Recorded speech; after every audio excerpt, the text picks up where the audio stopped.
¿Cómo están? Buenas noches.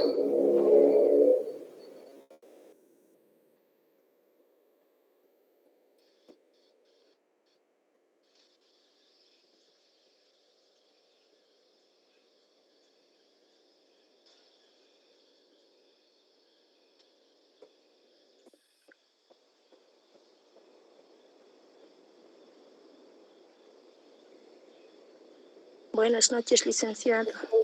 Buenas noches, Claudia.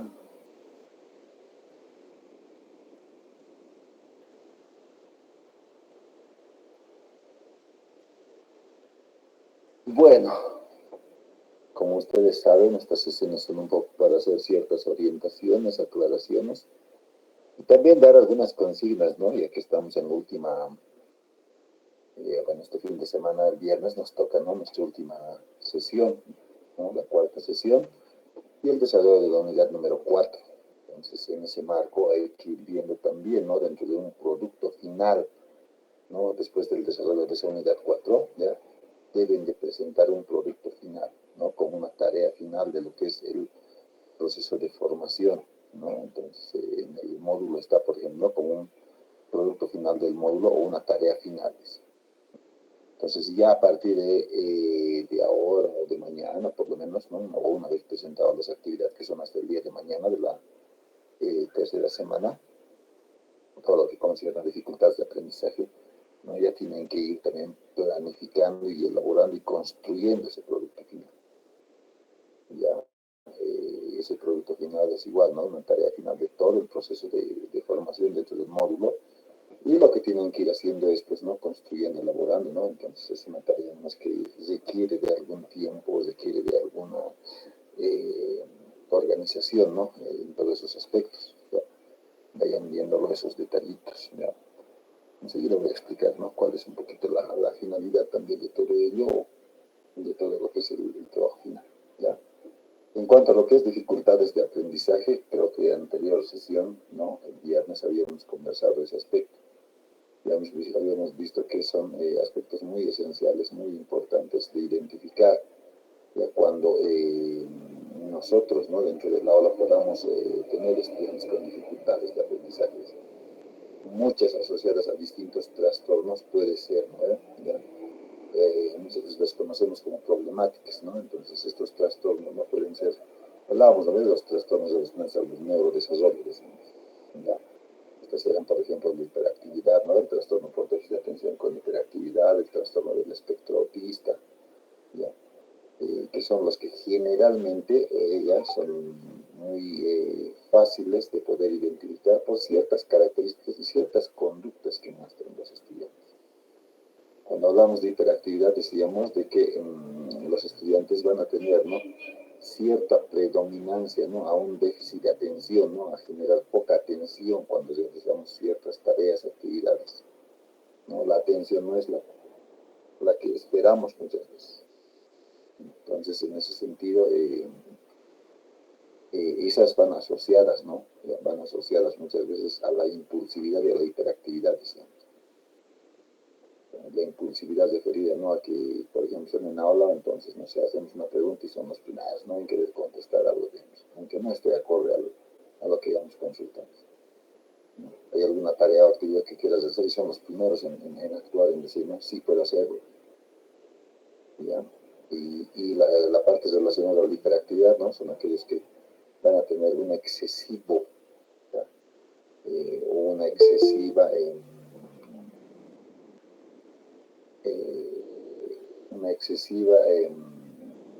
movilidad, diremos, ¿no?, dentro del aula o fuera del aula. Permanentemente estudiantes que se están moviendo de aquí a allá, no hacen una actividad y se van a molestar al otro compañero, no van a ver cómo está esa actividad, ¿no? Va eso y pasa a la otra actividad. Y ese tipo de características no solo se da dentro del ámbito educativo, ¿no?, también se da dentro del ámbito dentro de lo que es lo social, ¿sí? Entonces esos comportamientos son tan visibles, ¿no? Ahí están, por ejemplo, en el minibús, en el micro, y bueno, el truji, entonces tienen, ¿no?, ciertas ideas de poder curiosearles, ¿no? Y son, ¿no?, identificados, ¿no?, como estos niños que van a desestructurar muchas veces un entorno, ¿no?, muchas veces dentro del aula, ¿no? Mucho va a depender de ese grado de hiperactividad, de ese grado de déficit de atención e impulsividad que tenga el estudiante. O sea, no todos tienen esa misma característica, ¿no? Podrán tener ese cuadro, pero no todos actúan de la misma manera, ¿no? Algunos pueden ser mucho más impulsivos, otros pueden ser mucho más hiperactivos y otros pueden ser que tengan mucho déficit de atención, ¿no? Entonces, esto se va a asociar mucho a la parte del aprendizaje. Ustedes saben, ¿no?, que tenemos que almacenar mucha información, analizar esa información y en función de eso realizar ciertas tareas y actividades. Y en este caso, nuestros estudiantes hay una dificultad, ¿no?, de no organizar esas ideas, ¿no? Una característica es, por ejemplo, no les damos una tarea de actividad y se olvidan, digamos, ¿no? No han podido estructurar esa idea, entonces se olvidaron de hacer la actividad. Y mucho de esto sucede en las casas, ¿no?, cuando tienen que presentar una tarea y justo, ¿no?, se acuerdan a las 12 de la noche, por lo menos, se levantan y tengo esa tarea. Otro aspecto, por ejemplo, en ese sentido es que, ¿no?, lo que les decía, ¿no?, van a cambiar de actividad en actividad constantemente. Por lo menos cuando hay este déficit de atención, ¿no?, la atención que prestan en una actividad es muy mínima, ¿no? Unos 3 minutos a 5 minutos después están en otro tipo de dispersión, ¿no? Y el entorno muchas veces tampoco favorece. Cuando estamos en un entorno donde existe muchos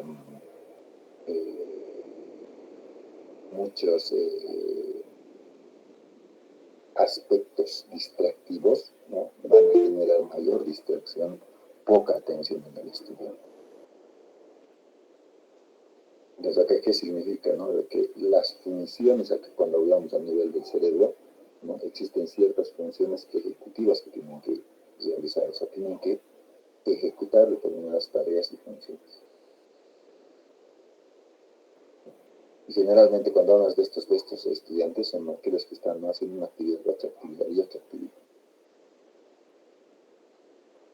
Entonces, en algún caso se hablaba, por ejemplo, ¿no?, de una temporada que se hablaba y se planteaba, ¿no?, ver la mejor manera de poder brindar esa atención, ¿no? Entonces se puso al aspecto médico, ¿no? Y el aspecto médico clínico era, ¿no?, eh, tener, ¿no?, cierta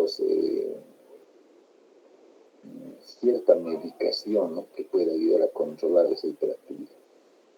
Que existe esa medicación, pero tienen generan otro tipo de conductas en el estudiante, ¿no? Genera mucha pasividad, ¿no? No es que consuman el medicamento y listo, ¿no?, se normaliza todo, ¿no?, sino hace que tenga otro tipo de conductas, otro tipo de alteraciones a nivel conductual, emocional. Entonces hay estudios, hay una lucha donde dicen no es adecuado, por ejemplo, ¿no?, la medicación con chicos con hiperactividad. Más al contrario, ¿no? Todos los que trabajamos con estos niños deberíamos de buscar otras alternativas, ¿no?, para mejorar y disminuir esa hiperactividad y mejorar la capacidad de atención. Entonces hay un movimiento grande que dice, por ejemplo, que la medicación no es la adecuada. Y en algún caso sí nosotros sugerimos, ¿no?, a modo de poder ver, ¿no?, cuál es el efecto que causa. Pero también hay estudiantes, pues, que son incontrolables dentro de la y mucho más a temprana edad, ¿no?, que nos pueden desestructurar al lado de un 2x3 y ahí están. Entonces, recurrimos, ¿no?, al psiquiatra, al neurólogo, así, ¿no?, porque no se podía, ¿no?, o sea, desestructurar a la familia empieza. Generalmente en estos casos, cuando se dan en estos casos, por ejemplo, hiperactividad, existe una especie de separación y alejamiento de los padres, porque no se puede lidiar con esta dificultad que presenta el estudiante. Imagínense eso, pues, en un hogar y en la escuela, así, igual, muy complejo. Entonces hicimos eso, hicieron una medicación de todo lo que veíamos, ¿no? Y digamos, vino así, al día siguiente va a hacer su consulta y le empezaron a dar medicación. No les miento que parecía un estudiante, un sedado ahí totalmente. O sea, lo que uno veía, ¿no?, con movilidad, querer hacer una cosa, jugar, saltar sobre esto, ¿no?, escalar algunas cosas así, y era su conducta. Recibió la medicación, ¿no?, totalmente sedado. La misma forma de comunicación se había reducido porque era como que preguntabas y respondía, preguntabas y respondía. Entonces, ese tipo de conductas son las que alteran, por ejemplo, ¿no?, muchas veces la medicación. Tendría que usarse en extremos muy complejos, muy difíciles de poder manejar, pero ya debe ser con supervisión constante. Y en nuestro medio, y en áreas rurales, eso es muy complicado, ¿no? En los contextos, por ejemplo, dependiendo en áreas rurales, es bien difícil, pues, ¿no?, de que accedamos a un especialista que le haga un control permanente. Y muchas veces las familias, ¿no?, creen que al dar la medicación se soluciona el problema. Y esa es una idea que también no es que la asocio con lo que dicen que tienen los padres. A veces piensan que en dificultades de aprendizaje debe existir o hay para la compra en las farmacias, ¿ya?, la medicación, ¿no? Entonces, no, o sea, no hay algún remedio, alguna pastilla que mejore y que genere el aprendizaje. Pues si existiría, todos fuéramos super genios, ¿no? No la hay, ese es el detalle, no la hay. Entonces, lo que hacemos y hablamos en este ámbito, por ejemplo, con hiperactividad, es que tenemos que buscar otro tipo de alternativas, estrategias, orientar al padre que busque también otro tipo de actividades extracurriculares, ¿no?, donde pueda tal vez ser parte o participe de todo el proceso del estudio. O sea, tomando en cuenta este aspecto que hemos ido hablando, ¿no?, de la inclusión, el acceso a la educación. Y el otro caso que hablamos era, ¿no?, del trastorno del espectro autista, ¿ya?, que es otra problemática que se da evidencia por la conducta, ¿no?, de cómo se interrelaciona con el entorno del estudiante. ¿Ya? Entonces, en el autismo sucede que presentan ciertas conductas, ¿no?, para poder realizar una interacción con otro individuo. ¿Esto qué significa? Que va a existir, ¿no?, dentro de estas conductas ciertas dificultades de poder comunicarse apropiadamente con otros sujetos. Puede existir, ¿no?, ciertas conductas muy estereotipadas o muy repetitivas. algunas asociadas a la ecolalia, ¿ya? Entonces puede darse, ¿no?, que hay un estudiante, ¿no?, con autismo, pero también dependerá, ¿no?, si este trastorno está asociado a una discapacidad intelectual. Porque ya dentro del trastorno de espectro autista hay algunas que están asociadas, ¿no?, a lo que es la discapacidad intelectual. Y obviamente cuando hay una discapacidad intelectual, ¿no?, va a afectar mucho la parte de lo que es el manejo del lenguaje funcional.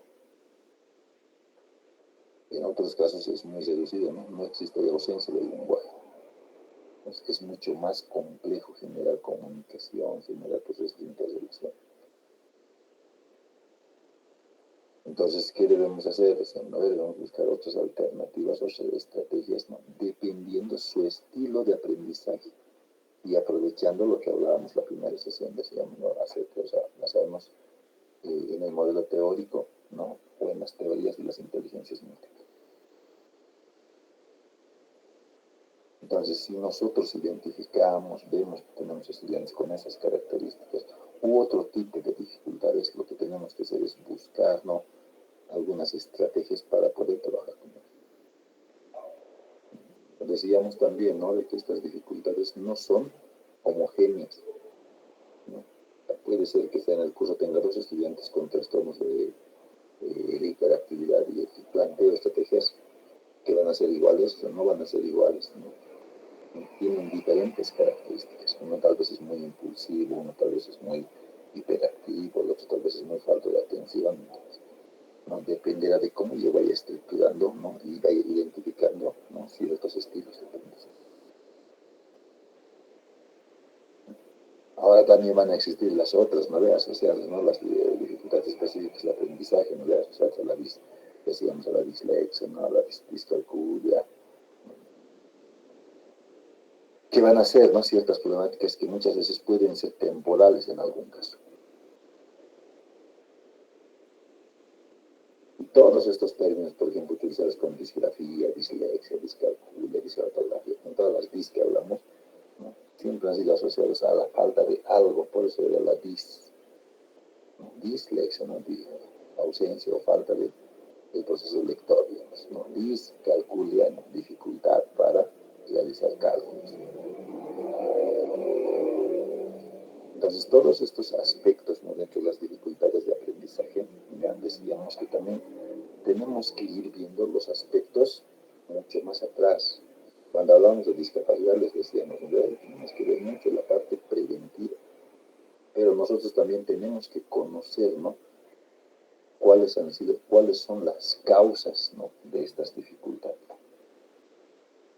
Es lo mismo que en discapacidad, hablábamos de discapacidad, van a darse por distintos factores, sean sociales, culturales, no sean por factores biológicos, factores físicos, químicos, pueden ser. Hay un estudio, por lo menos, no tengo el texto ahora, ya. Hay un estudio, por lo menos, que hablaba acerca de este proceso de las causas. Por lo menos se establece que existen casi 2.800 causas que puedan generar algún tipo de discapacidad o algún tipo de trastorno. Entonces es mucha, ¿no? O sea, no podemos decir por el simple hecho de decir, no, creo que alguien comentaba que no.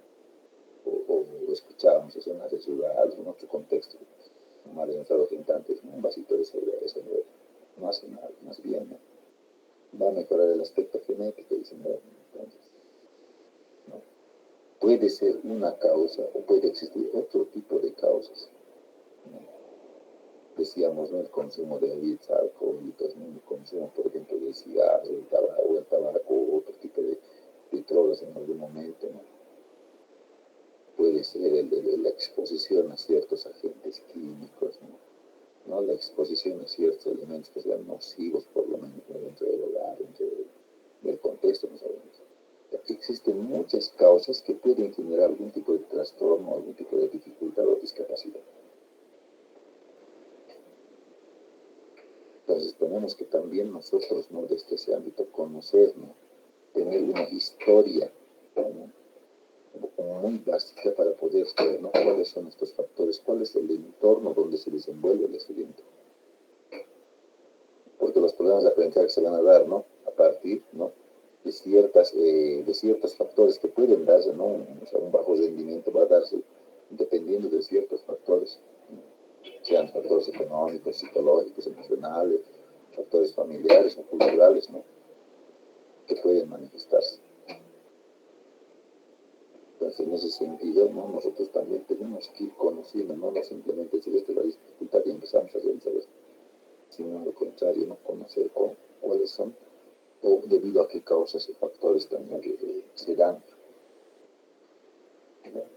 Una temporada les cuento que trabajamos con programas, ¿no? De prevención prenatal de discapacidad. ¿Ya? Trabajamos en contextos así, ¿no? De instituciones educativas o servicios de salud. Y hacíamos propuestas o proyectos, ¿no? Para identificar cuáles son los factores más recurrentes, por lo menos, ¿no? Dentro de ese contexto, que pueden generar algún tipo de discapacidad. Mucho dependía del contexto donde se encuentra, ¿no? En áreas rurales, por ejemplo, se dedicaban a la agricultura, había mucha exposición, ¿no es cierto?, a agentes nocivos, por ejemplo, ¿no? Que son utilizados dentro de la agricultura. Y un porcentaje, ¿no? De esos niños que habían nacido en ese determinado tiempo, ¿no? Haciendo ese seguimiento, veían, ¿no? De que ese podía ser uno de los factores. Pero también se asociaba a otro tipo de factores que están presentes dentro del contexto. En nuestro medio, por lo menos, no somos muy creyentes, muy devotos de algunas otras situaciones culturales y religiosas.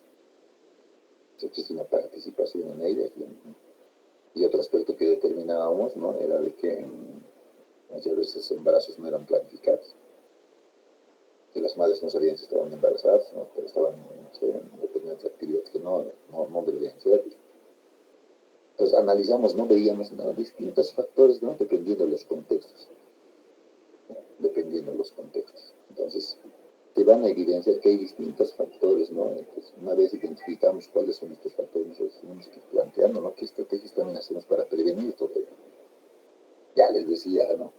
Si no trabajamos con la parte de prevención, que debería trabajarse conjuntamente con inclusión, o sea, vamos a seguir, ¿no? Teniendo estudiantes con dificultades, con trastornos o discapacidades. O sea, van a seguir ligando a nuestras instituciones educativas. Como estamos dentro de este marco inclusivo, no podemos decir que no se puede, no vayamos a hacer rehabilitación, educación especial. Desde el contexto, el lugar donde estamos, debemos lograr, ¿no? De que se genere esta educación inclusiva. Pero también hay que ir trabajando en la parte preventiva.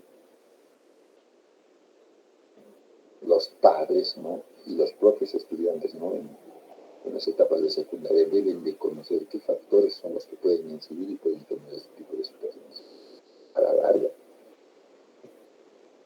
con perspectivas planteadas a largo plazo. Entonces, tenemos que ir viendo, ¿no? Ciertos planteamientos, cierto tipo de acciones que podemos hacer, ¿no? Para trabajar de manera eficaz, de manera adecuada, ¿no? Como señala y plantea teóricamente, ¿no? Y dentro del marco normativo de la educación inclusiva. Obviamente que tenemos que atender y responder a esas necesidades, pero también tenemos que ir trabajando implícitamente, ¿no? Viendo formas también de cómo podemos generar esta parte de prevención, porque de esa manera lograríamos una cultura de educación inclusiva. Entonces, ¿no? Dentro de las dificultades vamos a tener, ¿no? Muchos estudiantes que son parte de este proceso educativo. Estudiantes con dificultades en la lectura, escritura, en el cálculo, en composición escrita, en resolución de problemas, ¿no? Tenemos muchos estudiantes con eso, pero algunos son, ¿no? Temporales estas dificultades. ¿No? Puede ser asociada a una dificultad familiar, ¿listo? ¿No? Puede ser. ¿No?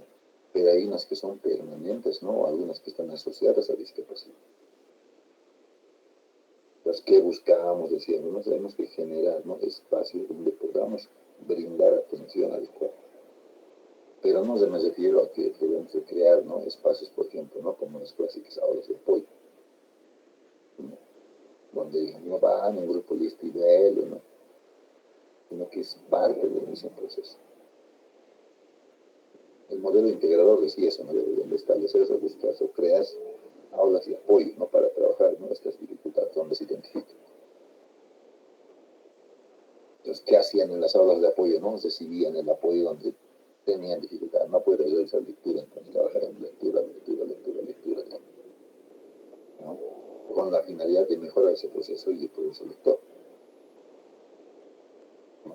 Entonces se establecía, no puede matemáticas, no puede sumas y restas y listo, ¿no? Etapas iniciales, ¿no?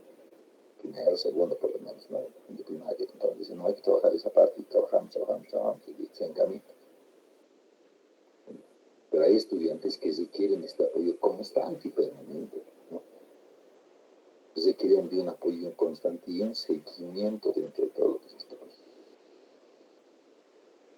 Y si no hago este seguimiento, pues es bien difícil. Porque al final, ¿no? En la primera sesión alguien plantea y decía, ya, podemos ir intentando apoyar, ¿no? Con todas las falencias. Pero es el gran trance que surge cuando llegan a la etapa de secundaria. Presentan mayores complicaciones, mayores dificultades que son mucho más visibles. Entonces tenemos que ver estrategias, alternativas, mecanismos, orientaciones. Tenemos que crear esas redes, ¿no? De poder hacer, ¿no? este intercambio de información. Porque de esa manera podemos implementar ciertas estrategias, ciertas habilidades, ¿no? Y lograr, ¿no? De que se vaya generando este aprendizaje en el estudiante.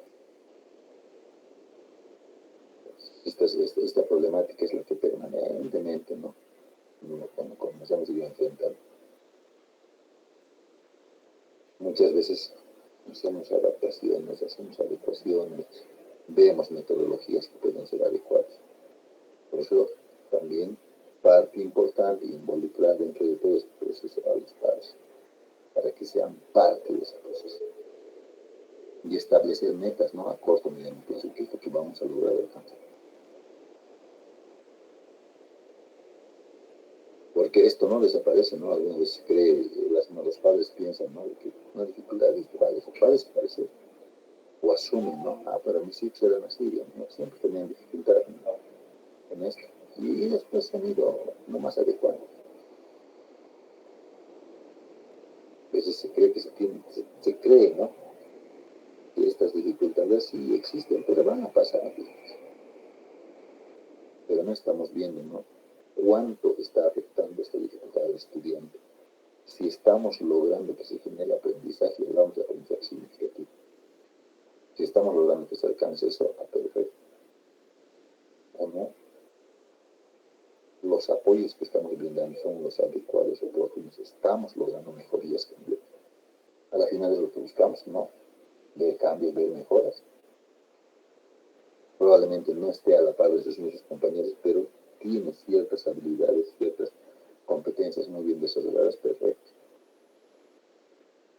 Pues va a depender mucho de esos aspectos.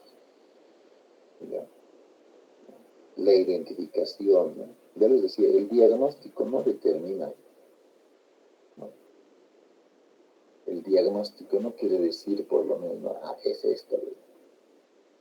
Debemos aprovechar nosotros este ámbito educativo que el diagnóstico nos tiene que sugerir, a tener una amplitud de qué podemos hacer ahora. Ya tiene esta dificultad, dicen, o es un estudiante con trastorno por déficit de atención con hiperactividad. Y esto afecta a su proceso educativo, ¿no? Genera una dificultad de aprendizaje. Entonces, ¿qué hacemos a partir de ello? ¿Qué hacemos? Recurrimos a qué tipo de información, qué tipo de adaptaciones van a ser las adecuadas, cómo voy a trabajar ahora dentro del aula con este estudiante. No porque en el aula debemos tener 20, 25 estudiantes. ¿Cómo trabajamos? ¿Qué hacemos a partir de eso? Y es mucho más complejo, por lo menos aquí en el área urbana, ¿no? Acá en la ciudad del Alto, por lo menos existe, ¿no? Dentro de las instituciones educativas, ¿no? Un número elevado, por ejemplo, de estudiantes. 30, 35 estudiantes. estudiantes, ¿no? En algunos lugares muy elevados, hasta 40 estudiantes en una hora. Imagínense un estudiante con hiperactividad dentro de 40. Por eso es que muchas veces, ¿no?, hace una especie de revolución dentro del grupo. Y muchas veces con una población que se tiene es bien difícil de manejar, pues, a estudiantes con hiperactividad. Entonces, ¿qué se recurre? Pues no, hay una desestructuración total en el aula, no sé, hay dificultades con los compañeros, los mismos padres de familia, hay sugerencias, ¿no?, que hay un centro de apoyo, de rehabilitación. Y muchas veces pensamos que en ese centro le van a adecuar, le van a moldar, acomodar y listo, vuelva, digamos. Y no funciona así. Los centros de rehabilitación y apoyo deberían servir para que nosotros intercambiemos información, podamos compartir ciertas experiencias para poderlas aplicar. Porque si tenemos el pensamiento de que en un centro de rehabilitación o en la escuela de educación especial va a mejorarlo, muchas veces no es así. Entonces el padre de familia piensa muchas veces, ¿no?, dice, va a ir ahí y listo, ¿no? Y no encuentra muchas veces, y las mejorías a veces no son muy visibles. Hay estudiantes que están, ¿no?, por lo menos 1 o 2 años, ¿no?, en el proceso, pero sigue existiendo dificultad. Puede haber mejorías, pero sigue va a existir esta dificultad. Decía, ¿no?, que la hiperactividad o ese trastorno por déficit de atención no desaparece. No desaparece.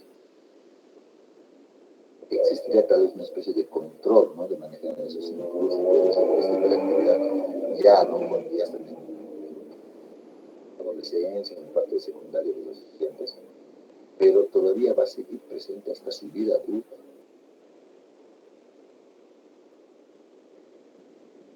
Pero hay que saber trabajar, ¿no?, cómo vamos a encaminar todo ello a la final. Sería súper, ¿no?, que tengamos una medicación, algo que podamos consumir y listo, se pierde completo. No hay. Y si hacemos estudios, vamos buscando algunas investigaciones, vamos a ver, ¿no?, que estas personas con hiperactividad son bien inestables, ¿no?, en todo su desarrollo en la vida adulta, ¿no? Y es más, no puede llegar a asociarse a otro tipo de conductas más adelante, que pueden ser muy perjudiciales dentro de la sociedad. Entonces hay que tomar muy en cuenta esos aspectos, ¿no?, de ver la parte de hiperactividad, ver la parte de trabajar con estudiantes con trastorno del espectro autista u otro tipo de dificultades. Identificar cómo podemos, ¿no?, nosotros establecer estrategias, mecanismos, identificar sus estilos y ritmos de aprendizaje y cuál de estas inteligencias múltiples son las que tienen mayor fortaleza y cuáles son esas debilidades. Y les decía, podemos aprovechar estas fortalezas que tienen para trabajar esas debilidades. A veces hacemos a la inversa, no queremos trabajar solo las debilidades y nos olvidamos de esas fortalezas, porque creemos que, bueno, no hay problema, entonces ¿para qué utilizamos eso? ¿Para qué no? Tenemos que ver las debilidades, pero podemos asociar, ¿no?, aprovechar esos aspectos positivos para trabajar estos aspectos negativos que están interfiriendo en esa forma. Mucho dependerá, ¿no?, de la mirada, de la forma, de cómo yo pretendo actuar sobre la dificultad que tenga el estudiante. Ahora en la actualidad tenemos un poco de facilidad, les diré, en cuanto al acceso a la información. Ahora existen redes, grupos, instituciones que trabajan en función de estas temáticas. Entonces, podemos ver, ¿no?, instituciones muy grandes a nivel internacional que trabajan y que nos pueden brindar asesoría sin ningún costo. Cuestión de contactarse, escribirles, ¿no?, y intercambiar un poco las ideas y nos van alimentando con ese tipo de información.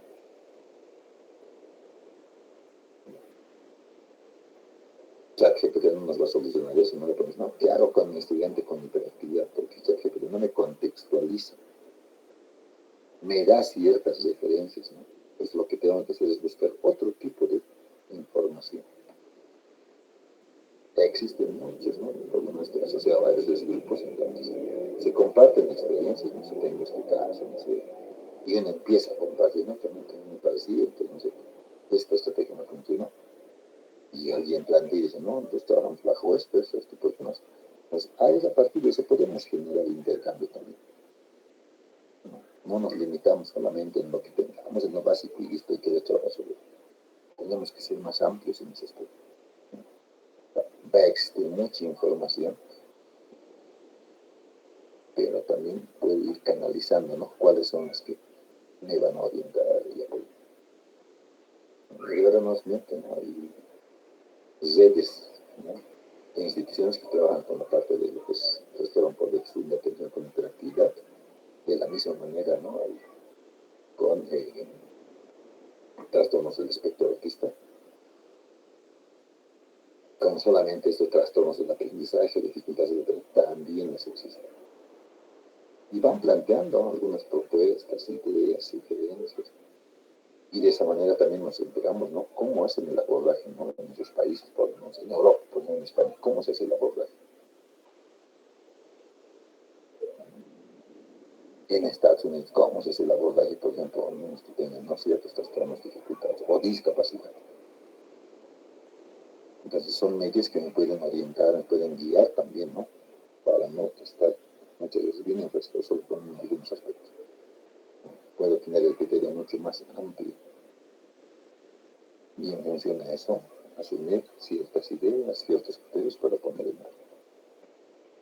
Eso en cuanto a un poco a lo que era el resumen de la anterior sesión, ¿no? Lo que hablamos, entonces tienen por lo menos, ¿no? Dentro de la actividad, a las dos actividades, tienen dos actividades que tienen que realizar, que deben ser presentadas hasta el día de mañana, hasta las 23:59.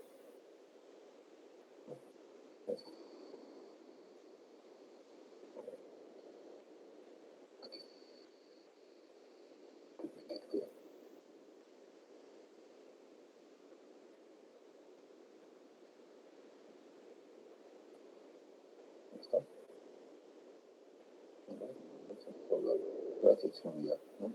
Tienen el ensayo reflexivo de una intervención educativa e inclusiva ante las dificultades de aprendizaje. Entonces se quiere que reflexionen críticamente sobre los desafíos y posibilidades de intervención educativa, ¿no? Relacionar teoría y práctica con el contexto boliviano.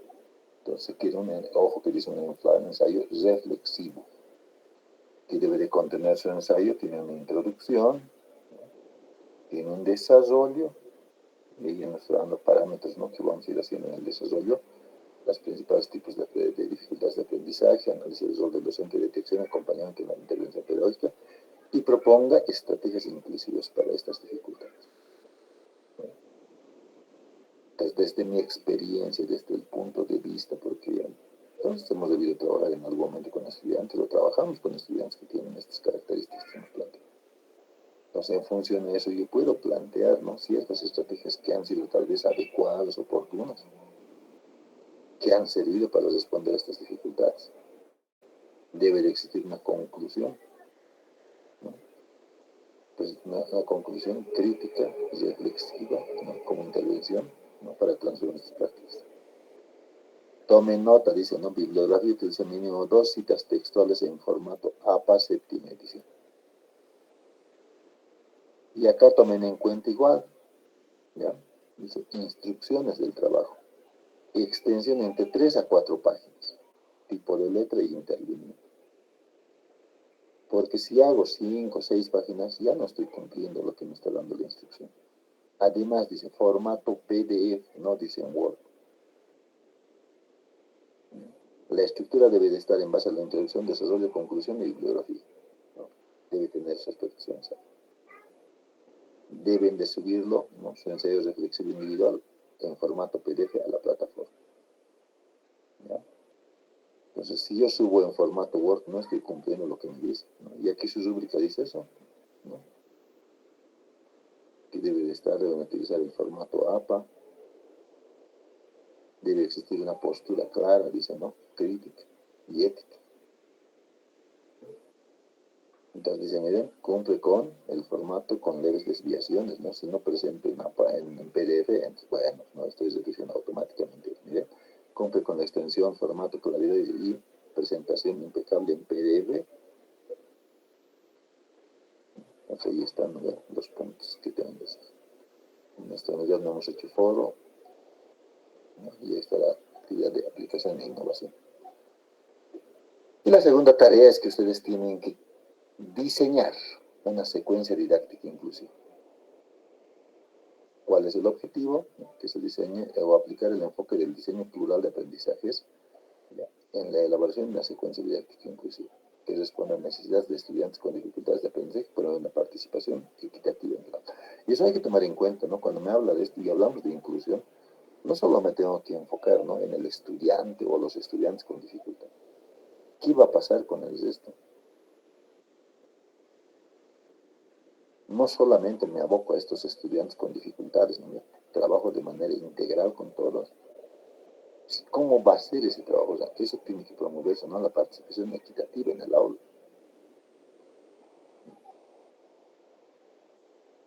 La consigna es que elaboren una secuencia didáctica innovadora, mínimo 3 actividades para un área de su preferencia, sea lenguaje, matemáticas, ciencias, artes, etc., ¿no?, que incorpore ciertas experiencias inclusivas para estudiantes con dificultades de aprendizaje. Y sus instrucciones, que deben de seleccionar un tema de su área o nivel educativo. Diseñar una secuencia didáctica breve de 3 a 5 actividades, considerando que tiene que tener un objetivo de aprendizaje inclusivo, tiene que tener estrategias diferenciadas según las necesidades de aprendizaje, materiales y recursos accesibles y diversos, visuales, autismo, manipulativos. Y también tienen que describir, ¿no?, los recursos o materiales didácticos que emplean, ¿no?, cómo se lo va a emplear, cómo se va a emplear con este estudiante con dificultad de aprendizaje, y qué van a hacer, ¿no?, cómo se va a emplear, ¿no?, ciertos recursos también con los otros estudiantes que no tengan alguna dificultad. Porque si hablo, ¿no?, de una educación inclusiva, no me enfoco solamente en el estudiante, ¿no? La evaluación inclusiva, formas de demostrar el aprendizaje más allá del examen escrito. Entonces, si yo propongo elaborar, por ejemplo, ¿no?, una rúbrica de evaluación, ¿qué parámetros va a tener su rúbrica de evaluación? Me dicen una lista de cotejo, pero ¿cómo se va a evaluar con su lista de cotejo? Entonces, la evaluación debe ser clara, ¿no? Justifique cómo su propuesta responde al enfoque o el enfoque de diseño plural de aprendizajes. Vuelve a decir acá, miren, presente su trabajo en documento PDF, con redacción clara y coherente. ¿No? Tiene que existir por eso una secuencia didáctica. Deben estar todos los procedimientos y pasos que se deben de solicitados, ¿no? Documento en PDF y ahí está, ¿no? Esos son sus criterios de evaluación, ¿no? Listo. Y esto ya lo vamos a trabajar el día viernes, ¿no?, la temática del talento extraordinario. Son conceptos que se van utilizando en la actualidad, ¿no? En nuestro medio vamos a ver, ¿no?, cómo los relacionamos, cómo vamos trabajando, cómo identificamos, qué características tienen, ¿ya?, que también debemos ver cómo podemos atender, ¿no?, a eso, ¿ya? Y vamos a ver, ¿no?, elaboración de un mapa mental, seguro será uno de estos. Poder existir tal vez un foro, y un día de reflexivo sobre la atención al talento, ¿no? Eso es muy interesante. Y aquí, ya, acá es donde quiero llegar también, ¿ya? Estamos a muy poco de finalizar el módulo. Entonces, ya desde ya puedo ir pensando y estructurando este trabajo final que tengo que realizar en el módulo. Que dice que tienen que ser una planificación educativa plural e inclusiva adaptada a la diversidad de la aula. Esa es mi tarea. Entonces tengo que elaborar una planificación educativa plural e inclusiva, ¿no?, que contemple estrategias diferenciadas para estudiantes con discapacidad. Miren, me está diciendo que contemple estrategias diferenciadas para estudiantes con discapacidad, con dificultad de aprendizaje y talento extraordinario, o sea, las 3, aplicando el enfoque del diseño plural de aprendizajes y proponiendo un recurso de actividad innovadora para su implementación. Entonces, ¿no?, es innovador en base a las experiencias educativas equitativas, ¿sí? ¿No? ¿Qué es, no? ¿Cuáles son las instrucciones? ¿No? Deben seleccionar un tema curricular de su área de especialidad, por ejemplo, matemáticas, lenguaje, ciencias, ciencias, etc. Diseñen su planificación incluyendo los siguientes apartados: datos generales, nivel, curso, asignatura, tiempo estimado. ¿Cuáles van a ser estos objetivos de aprendizaje? ¿Cuáles van a ser los contenidos principales que se van a desarrollar? ¿Qué estrategias pedagógicas diferenciadas van a aplicar para estudiantes con discapacidad? Ustedes identificarán qué tipo de discapacidad pretenden trabajar. Estudiantes con dificultades de aprendizaje, ¿no? ¿Cuál será la dificultad de aprendizaje identificada o asociada a una dificultad de aprendizaje? ¿Qué hacemos con estudiantes con talento extraordinario? ¿No? ¿Qué estrategias pedagógicas voy a aplicar? Entonces, las actividades principales, ¿qué van a hacer? ¿No? Una actividad inclusiva de inicio, desarrollo y de cierre. El producto o recurso innovador, ¿no? Que puede integrarse en el aula, ejemplo, ¿no? Juego, cuadernillo, es igual, ¿no? ¿Cuál va a ser este producto o recurso innovador? O sea, tienen que describirlo, ¿no? Va a ser esto, ¿no? Un juego, va a ser en base a un juego, a un cuadernillo, un proyecto de investigación, ¿no? Una actividad comunitaria. ¿Qué es, no? El producto o recurso innovador que se va a lograr con estos estudiantes, con este tipo de dificultades o talentos que estamos identificando. ¿Qué recursos materiales o didácticos y qué recursos tecnológicos, ¿no? y humanos van a utilizar? Entonces, no solamente planteen y digan, no, voy a utilizar un data display o data show que conocemos, ¿no ve? Listo, para resolver el tema. Sino que, ¿qué va a ser la finalidad? ¿Se va a aplicar con los juegos, con las actividades? No sé. Por eso es innovador, ¿no? Y una evaluación plural, ¿no? Con criterios diferenciados, ¿no? Que valoren el saber, el ser y el decidir. Basado al modelo sociocomunitario y productivo, ¿no? Entonces hay que tomar estos aspectos muy en cuenta, ¿no? ¿Ya? ¿Cómo vamos a emplear y trabajar? Porque me está pidiendo una planificación educativa. O sea, me está planteando, es decir, ustedes van a tener estudiantes con discapacidad. ¿Qué van a hacer? ¿Qué actividades estratégicas van a aplicar? Con estudiantes con dificultad de aprendizaje. Con un estudiante o con estudiantes con talento extraordinario. La extensión máximo 7 páginas también. Deben de entregar en formato PDF a la plataforma. ¿Ya? Entonces deben de presentar ese documento, ¿no? Deben subirlo a la plataforma y en función a eso, ¿no? Se hace su valoración y su calificación, ¿no? De esa actividad final. Entonces ya pueden ir planteando desde ahora, tienen el tiempo necesario, ¿no? Pueden ir revisando la información de lo que es la tarea final y ya para irlo estructurando en función. No me está diciendo, ojo, ya, no me está diciendo solamente que escoja, ¿no? Si es solo para discapacidad o dificultad o con talento, sino es para los tres, una planificación educativa plural para estos tres grupos, ¿no? Dentro del ámbito de lo que es este ámbito inclusivo, ¿no? Discapacidad, dificultades y talento extraordinario.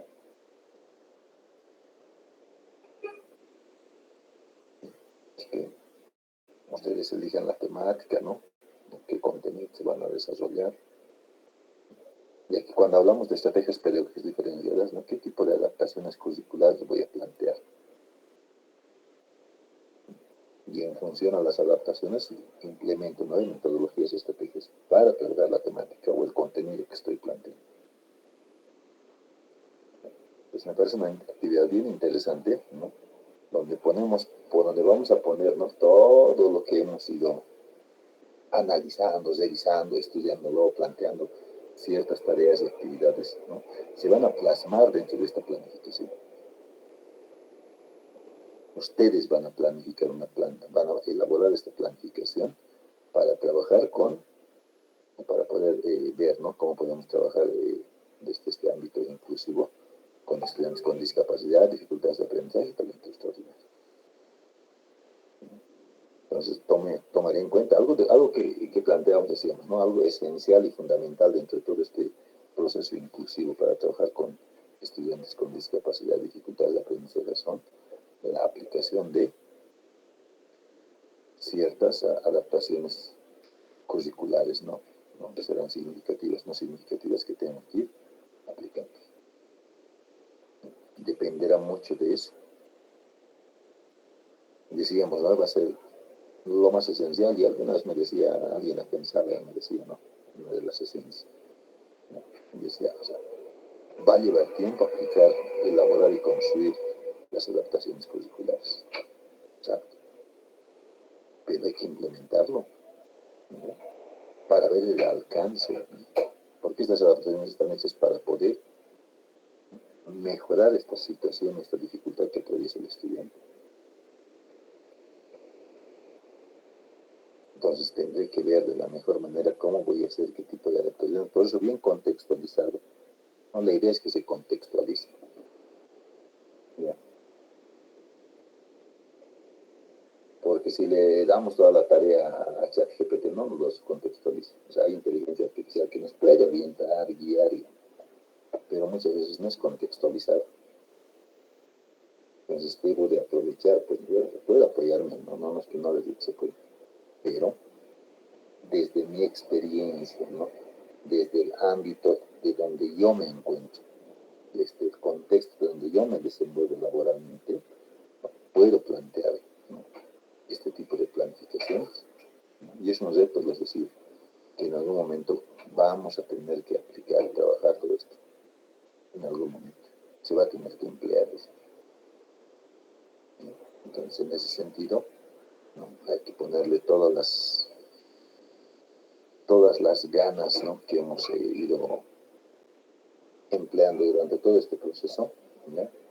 Y el resultado final es después, ¿no? Que nosotros tengamos, ¿no? Una planificación que pueda servir y se pueda adaptar sin ninguna dificultad. Tomar como perspectiva hacia el futuro, ¿no? Que si en algún momento, ¿no? Trabajo con nuestros estudiantes, pueda implementar esta planificación. Y ahí me voy a dar cuenta, ¿no? Cuáles son los ajustes que tengo que realizar, ¿no? Hay cosas que tengo que modificar, cambiar, sí, ¿no? Poniendo en prueba también la planificación. ¿Ya? Entonces eso va a depender mucho de cada uno de ustedes. ¿Ya? Va a depender de cómo va a ir estructurando esta planificación que hoy vamos charlando y planteando. ¿Ya? Pero eso me adelanto con un poco de los tiempos. ¿Ya? Ahorita voy a ver dónde está.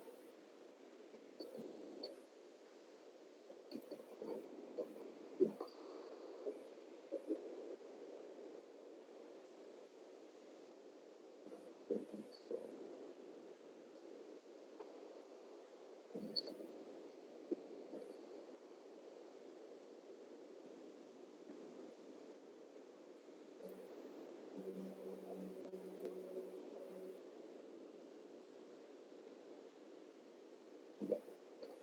Entonces, por ejemplo, aquí, ¿no? Ya mostramos el día jueves, ¿no? O el día viernes, ¿no? Iniciamos, ¿no? Con la cuarta semana. Y eso lo trabajamos hasta el 30, ¿no? Y justo nos toca, ¿no? 6 segunda instancia. Me imagino que no va a haber entre el 1 y el 3. Entonces ya hay ciertos tiempos, ¿no? Para todo esto. Entonces, ¿no? Es el módulo debe estar acabando todo hasta el 3. Entonces estamos contra el tiempo. Por eso les decía, eh, vayan trabajándolo, la parte de lo que es el trabajo final, el producto final, ¿ya? Y que debe estar, vamos a ver hasta cuándo van a entregar. Aquí está.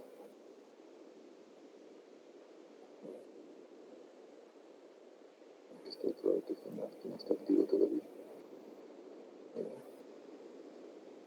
Se debe, el cierre es hasta el jueves 30 de octubre, ¿no? O sea, más o menos tenemos, ¿cuánto? ¿Como 12 días? Sí, como 12 días le hice para el trabajo final.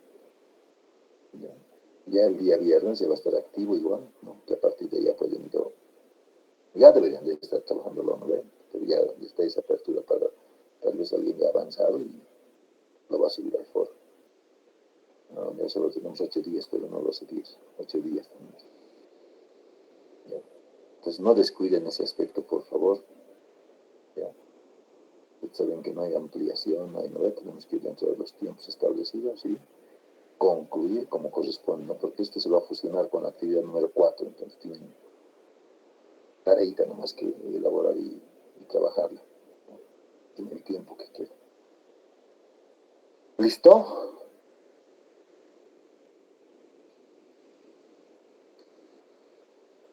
Bueno, ese aspecto entonces a considerarlo y a tomar en cuenta, ¿ya? Para no estar con dificultades y complicaciones más adelante, ¿ya? Lo que queremos es eso, ¿no? Finalizar siempre con éxito, ¿no? El proceso que estamos desarrollando. Y vamos por buen camino, ¿ya? A mí me alegro mucho que estemos por el buen camino, pero a no descuidar, ¿no? En esta última etapa, ¿ya? No descuidar, ¿no? Estamos a 8 días de poder finalizar lo que va a ser el módulo, entonces hay que trabajar y hay que ponerle además el mismo empeño con el que han ido desarrollando cada una de sus actividades hasta ahora, ¿no? Y eso es lo bueno, ¿no ven? Todos, a mí me alegro que todos siempre estén cumpliendo con todas las actividades que estén asignadas. Eso es lo bueno, ¿no? Así que no tendría, eso no va a generar, eso no va a hacer de que se genere otro tipo de situaciones más adelante, ¿ya? No sé si tienen alguna consulta, duda, les escucho. Licen, buenas noches. Buenas noches. Licen, sáquenme de duda, en el caso de la actividad 2, en el diseño de una secuencia, bueno, no nos dice la cantidad de páginas que debemos hacer o tiene un término. La actividad 2, por lo menos en la 1 nos dice, ¿no?, que hagamos de 3 páginas, de 3 a 4, ¿no? Sí. Pero en la segunda no nos dice, ¿eso es abierta? A ver, ahí quedamos, aquí estamos. Aquí está.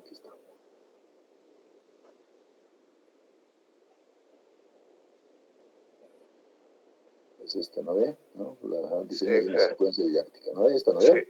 Sí. Ya, lo que pide es mínimo 3 actividades, listo, ¿no? Selecciona 3 a 5 actividades. Sí, acá no tiene un número así específico de páginas, yo sé que criterio de cada uno de ustedes. Ya. Y una situacióncita más, Lice. Mire, la verdad, un poquito, bueno, me siento un poquito, quizás un poquito decepcionado porque de acuerdo a las consignas, bueno, estoy realizando los trabajos en los anteriores módulos, bueno, las notas nomás eran accesibles, pero en este módulo veo mis notas que están pues de bajas. Y no sé a qué, que a veces nos dan directamente, como en el caso de la actividad de uno ahora, nos da un término de páginas, ¿no? Entonces lo que tenemos que hacer a veces es sintetizar, ¿no? Sintetizar las cosas y para que podamos entrar, ¿no? Pero y hay, bueno, en la observación que usted me pone, bueno, dice no especificar o explicar, dice, entonces no se puede tanto, ¿no? Dice, es que tenemos que adecuarnos, como usted mismo nos dice, que de acuerdo a lo que nos pide, tienen que entregar, porque si ya se pasan con una hoja, ya no estaríamos de acuerdo a la consigna, ¿no? Sí. Sí, te dicen. Sí, no, vamos tomando en cuenta, ¿no? De acuerdo a lo que nos dicen en criterios también, ¿no? Entonces establecemos eso y con las instrucciones que llevan, ¿no? Cada una de las tareas, ¿no? Lo que vamos viendo de acuerdo a ese aspecto, ¿no? Entonces, si nos pide, entonces tratar, pues, ¿no? Eso les decía, ¿no? De que se cumpla de acuerdo a lo que les pide, la consiguen, ¿no? Eso es lo que nos basamos, ¿no? En función a lo que está estructurado y a lo que se tiene dentro de los criterios de evaluación. ¿Ya? Pero vamos a hacer un poquito más, ya bueno, estas 2 unidades, me imagino, sí, ¿no? Que vamos a ir también considerando todos estos aspectos y hasta la participación, por eso no vamos a ir considerando estas 2 unidades que nos quedan. ¿Ya? Así.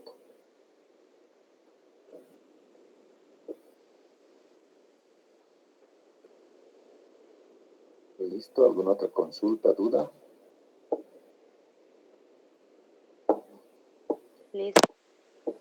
Sobre la secuencia didáctica que tenemos que hacer, ¿Sí? referido a qué dificultad de aprendizaje tenemos que realizar. Lo que se quiere aquí, ¿no? Elaboran, dice, en base a lo que es, como estamos hablando, ¿no? De una dificultad de aprendizaje, entonces ustedes eligen a una de esas dificultades de aprendizaje que consideren, vean la más adecuada, la que tal vez haya trabajado ustedes con esos estudiantes. Cualquiera de las dificultades. Ah, ya Puede está ser, bien. dicen, ¿no? Una dificultad, ¿no? Puede ser, por ejemplo, dificultad en la lectoescritura, ¿no? Estudiantes con, no sé, con problemas en lectura y escritura, supongo, ¿no? O puede ser, ¿no? Un estudiante que, por ejemplo, tenga trastorno por déficit de atención asociado a una dificultad de aprendizaje, bueno, no es integral todavía. Ustedes van eligiendo ahí. Y otra consulta más, Licen, sobre el ensayo. En el desarrollo tenemos que explicar los tipos de dificultades de aprendizaje, pero tenemos que explicar las dificultades de aprendizaje específicas o las dificultades de aprendizaje generales. Generales en el ensayo, porque es una reflexión crítica, dicen, ¿no? Un ensayo reflexivo acerca de las dificultades de aprendizaje, ¿no? Dentro del ámbito escolar. Sí, porque según vi el módulo solamente hay 3 dificultades generales que son el TEA, el TDAH y hay otra que no recuerdo. Son 3 solamente. En esa solamente las explico. En función a eso está explicando, ¿no? O aborda de manera general todas las dificultades de aprendizaje. Ah, ya. ¿Ya? Ya está bien, Lisa. Gracias. Listo, entonces, nos estamos... Licenciado, sí, Tomás, al realizar el trabajo, bueno, de la actividad 2, yo estaba tomando lo que es retención, lo que es en mate, en cálculo mental, o sea, en la tabla, Ya. lo que es en multiplicación, división. No sé si eso está adecuado para poder realizar este trabajo. La secuencia didáctica, ¿no ve? La retención, más que todo sería el cálculo mental, ¿no? Porque muchas veces usted sabe, aplicar lo que es la multiplicación, tenemos que memorizar lo que es la tabla. Sí, pudiera ser, Pero hay sí. situación. ¿Está correcto para Sí, poder realizar? sí, me Ya, parece pertinente porque es parte, ¿no? De lo que es esta parte ya, del aprendizaje. No, sí, me parece. ya, ya, está bien, Lice, le agradezco. Listo. ¿Ya? Bueno, entonces, ¿no? Nos encontramos el día viernes a las 7 de la noche para trabajar la cuarta unidad. ¿Listo? Que tengan buenas noches. Hasta el viernes entonces. Hasta luego, dice, hasta luego. Hasta luego.